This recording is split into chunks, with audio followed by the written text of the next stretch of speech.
Se devait de revenir sur des propos extrêmement choquants qui ont été prononcés sur notre antenne. Des propos absolument scandaleux et surtout factuellement complètement faux.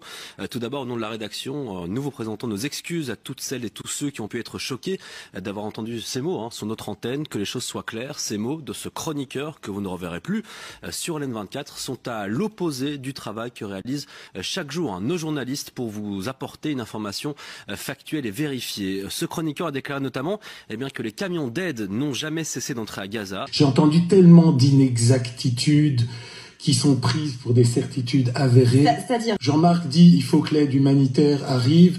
Les camions n'ont jamais cessé de rentrer à Gaza, jamais. On a beau faire des couves de l'humanité en traitant Netanyahou d'affameur de Gaza. C'est faux, Israël a décrété un blocus humanitaire, il suffit de taper ça sur Internet. Il y a des Gazaouis qui mangent des crêpes au Nutella. Au même moment où cette couve de l'humanité sort, il y a des stories sur TikTok de Gazaouis qui mangent des crêpes au Nutella. Il a aussi dit que la famine à Gaza était un hoax. La famine, ce n'est pas exactement ça. C'est un hoax.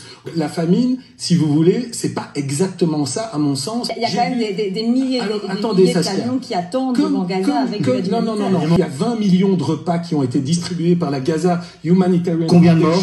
Combien de morts? Mais zéro, Zéro mort à Gaza. Zéro. Les seuls qui sont morts, ils ont été tués par le Hamas parce qu'ils allaient chercher de l'aide chez les Américains et les Israéliens. Au-delà du caractère odieux de cette déclaration, non, ce n'est pas un hoax, c'est sourcé. Et ce chroniqueur devrait justement vérifier ses sources et enfin dire que les images de Gaza sont des mises en scène, une opération de propagande anti-juive avec ce mot Pallywood, contraction entre Palestine et Hollywood. C'est tout simplement une connerie. S'il existe des mises en scène, c'est pour ça qu'il faut être doublement attentif en période de guerre, en période de propagande, non, les images que nous vous montrons tous les jours à Gaza sont loin d'être des mises en scène.